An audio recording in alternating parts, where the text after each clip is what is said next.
প্রিয় দর্শক, আমি হেনামণি। ভূত নিয়ে যত গল্প কাহিনী যাই হোক না কেন, প্রিয় দর্শক, আপনাদের ভৌতিক অভিজ্ঞতা কথা প্রচারে আমাদের কাজ। আজ এই পর্বে কিছু মানুষ তাদের ভৌতিক কথা নিয়ে হাজির হয়েছে। বিশ্বাস করা না করাটা আপনাদের ব্যাপার, কিন্তু প্রিয় দর্শক, যা কিছু ঘটে তা কিছু হলেও বটে।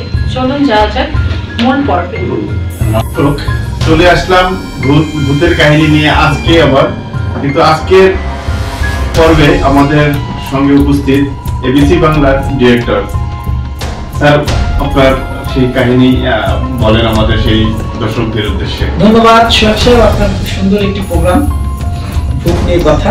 তো আজকে আমি আমার জীবনে কিছু ঘটনা আছে, অনেকই ঘটনা আছে, মানে উল্লেখযোগ্য কিছু ব্যাপারে বলছি। সেটা হলো, একবার আমি আমার তখন আমি একটা ফরেন কোম্পানিতে চাকরি করতাম। তো কাজের সুবাদে আমাদের কান্ট্রি ম্যানেজার সহ আমরা নদীর ওই পারে গিয়েছিলাম কেরানীগঞ্জ একটা ফ্যাক্টরি ভিজিট করতে। তো আস্তে আস্তে রাত 2টা-2:30 বেজে গেছে। তো আমরা যখন সুন্দর গাড়িটা আসতেছিল, আমাদের সিএনজিতে উঠছিলাম, গাড়ি দেখে গেছে সিএনজিতে গেছিলাম। পরবর্তীতে যখন আমরা ব্যাক করে আসতেছিলাম, তখন নোয়াখালীর রাওয়া ক্লাবের এখান দিয়ে যে রাস্তাটা ফ্লাইওভার উঠার ঠিক সেই মুহূর্তে আমি এটা ভূতের শুনেছিলাম, কিন্তু এটা বাস্তব জীবনে যা দেখলাম, যে যখন রাওয়া ক্লাবের রাস্তা দিয়ে ফ্লাইওভার দিয়ে গাড়িটা খুব দ্রুত গতিতে সিএনজিটা উঠতেছিল, তখন দেখলাম যে একটা ছোট বাচ্চা, বয়স হবে 8-10 বছর, একটা বাচ্চা, খালি গায়ে, প্রচন্ড শীত, খালি গায়ে, একদম দুধের মতো সাদা একটা বাবু। সে বাচ্চাটা ফ্লাইওভারের এই পার দিয়ে দৌড় দিয়ে ওই পারে চলে যাচ্ছে। মানে জায়গাটা এরকম যে মাঝখানে তো ডিভাইডার আছে, এই বাচ্চাটা একবার ওইখানে যাচ্ছে, একবার, এরকম দুইবার। তো আমি, আমাদের সেই কান্ট্রি ম্যানেজার শ্রীলঙ্কান ক্রিস এবং সিএনজি ড্রাইভার নাকি বলছে, ভাই সামনে বাচ্চা। ড্রাইভার বলতেছে কোনো কথা বলবেন না, তখন আমরা ফ্লাইওভারটা পার হলাম।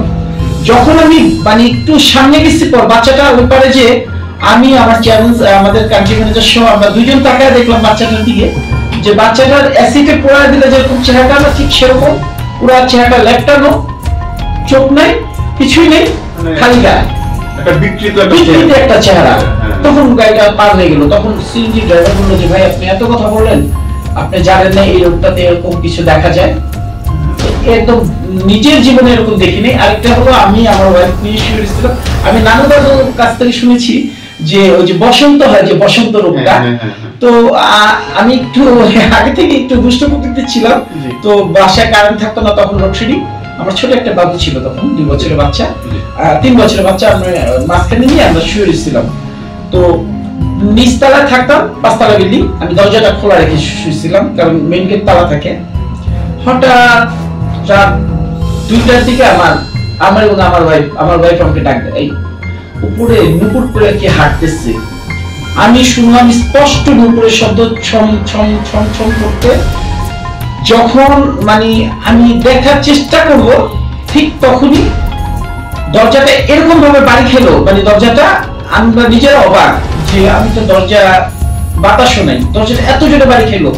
তারপরের দিন দেখি আমার বাবুটার সারাটা শরীর বসন্ত রোগে ভরে গেছে। আর আরেকটা বিষয়, সেটা আমার মা বাবার আমলে, বাবা নেই। তো আমার বাবা তখন, আমার মা একটু মানে সিনেমা পছন্দ করতো, আমি তখন অনেক আগে, সেটা প্রায় 45 বছর আগের কাহিনী।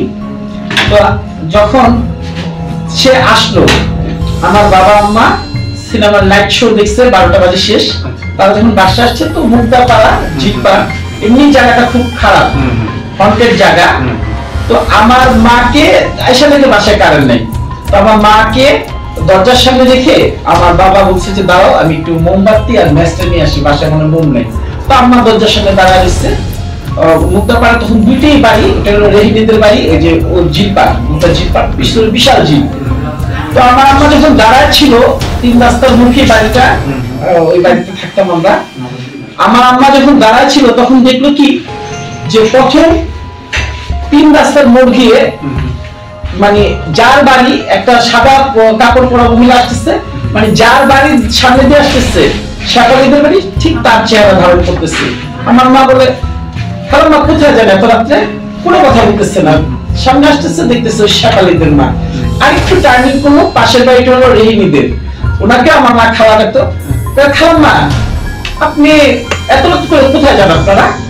ওই একই মহিলা, ওইটা পার হয়ে আরেকটু টার্ন করে মানে বাড়ির মুখোমুখি একটা রাস্তা, সেখানে আমার এক ফুপু আছে, মরিয়া ফুপু। আম্মা তখন আবার কি ব্যাপার, একই চেহারা, দুইটা লাগলো, একই কাপড়, সাদা কাপড়। তখন দেখতেছে আমার ফুপুকে, আমার মা বলতেছে মরিয়া বুঝেন আপনারা কই যেতেছেন, আপনি কি? তখন কথা বলতেছে না।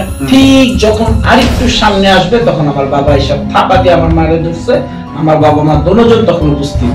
তখন আমার বাবা দেখে যে সাদা কাপড় পরা একটা মহিলা তসবিহ জপতেছে। আমার পছন্দ বাড়াতে ছোটবেলায় কথা শুনে তসবিহ জপতেছে, জপতে জপতে জপতে জপতে একদম মানে বাথরুম, কাঁচা বাথরুম, যেটা বাথরুমের গাড়ার দিক দিয়ে পার হয়ে গেল।